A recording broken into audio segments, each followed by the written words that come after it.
تو این قسمت میخوام درباره یک نوع حروف ربط صحبت کنم که خیلی پرکاربرده توی رایتینگ. بریم یه مثال ببینیم. I like apples and oranges. من سیب و پرتقال دوست دارم. میتونم اینجوری بنویسمش I like both apples and oranges. من هم سیب دوست دارم هم پرتقال دوست دارم. اینجا both and با همدیگه همیشه میان، paired هستن، جفت هستن و چون حرف ربط هستن conjunction بهشون میگیم، paired conjunction بهشون میگیم و یا correlative conjunctions بهشون میگیم. correlative از correlation میاد، یعنی ارتباط، وابستگی. در واقع اینا میان both and که pair هستن، جفت هستن، میان دو قسمت از جمله رو به همدیگه مرتبط میکنن، وصل میکنن که از نظر گرامری ارزش یکسانی دارن، یعنی هر دوتاشون noun هستن. اینجا میتونست دوتا adjective بیاد یا دوتا verb بیاد. بریم جلوتر ببینیم. She skis or snowboards on the weekends. آخر هفته ها اون یا اسکی میکنه یا سنوبورد انجام میده. اینجوری مینویسیم با paired conjunctions. She either skis or snowboards on the weekend. اون یا اسکی میکنه یا سنوبورد انجام میده آخر هفته ها. Either or یک paired conjunction دیگه. گفتم که بعدشون باید یک part of speech یکسانی بیاریم. part of speech همون یا noun و adjective و verb و adverb و به اینا میگفتیم part of speech. اینجا skis verb هست، snowboards هم verb هست. پس این رعایت شده و part of speech یکسانی داره. equal value دارن اینا، هر دوشون verb هستن، بالا هر دوشون noun بود. یا یه مثال دیگه. The man isn't kind or generous. اینجوری می نویسیمش. The man is neither kind nor generous. بالا میگه که مرده بخشنده یا مهربون نیست. اینجا هم همونو میگه. میگه مرده نه بخشنده است نه مهربون، یا نه مهربونه نه بخشنده. neither nor، نه این نه اون.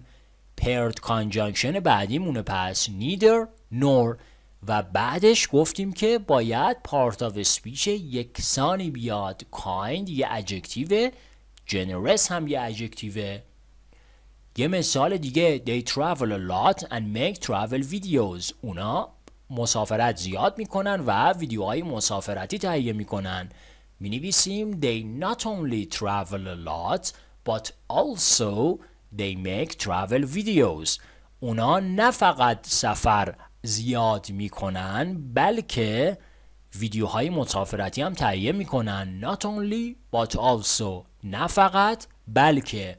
این یه paired conjunction دیگه هستش که گفتیم بعدش part of speech یکسان باید بیاد. travel میاد و make میاد که هر دو verb یا فعل هستن. یه لیست کاملی از این paired conjunction ها یا correlative conjunctions ها اینجا میبینیم. both and، هم این هم اون. not only but also، نه فقط این بلکه اون.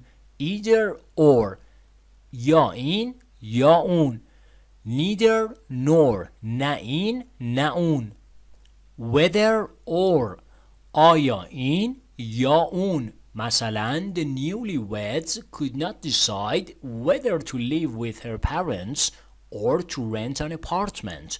زوج تازه ازدواج کرده نمیتونستن تصمیم بگیرن آیا با والدینشون زندگی کنن یا آپارتمان اجاره کنن.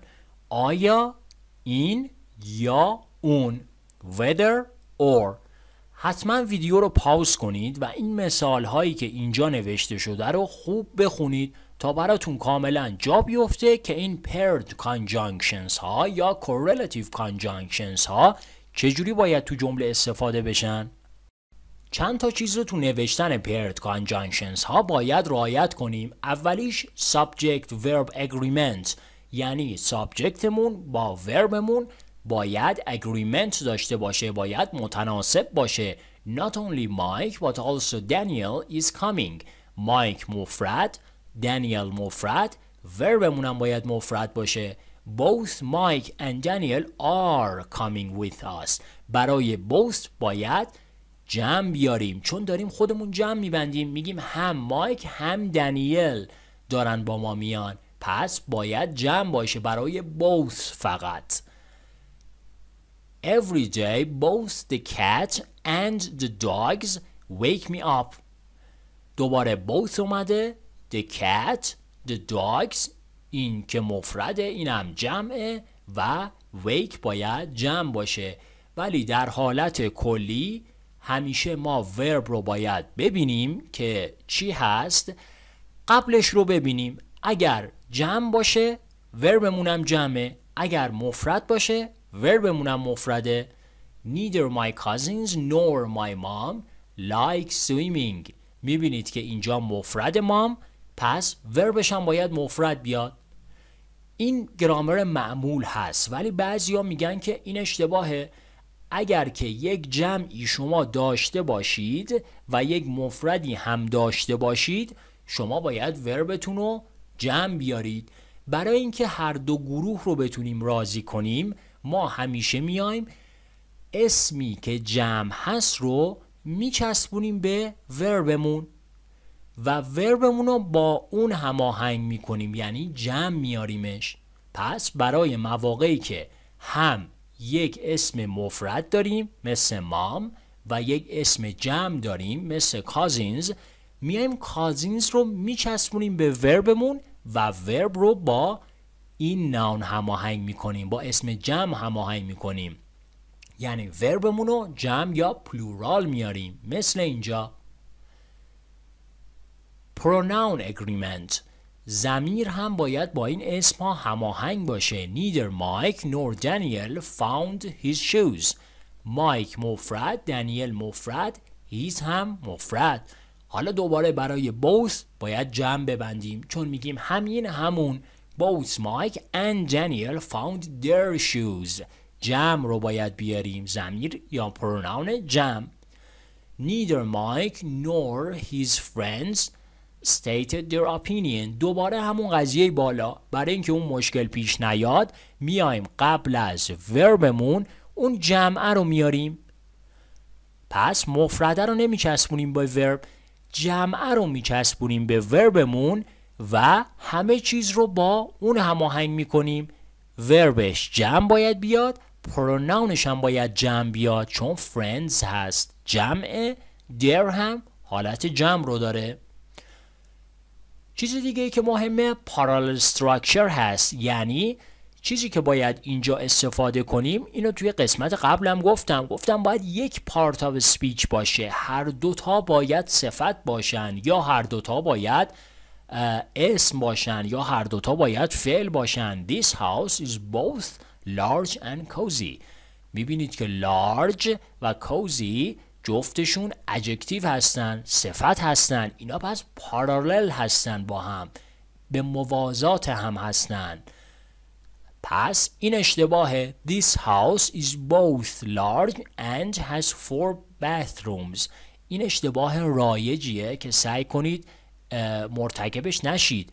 ببینید اینجا بعد از both large اومده که adjective هست، بعد از and verb اومده، این اشتباهه.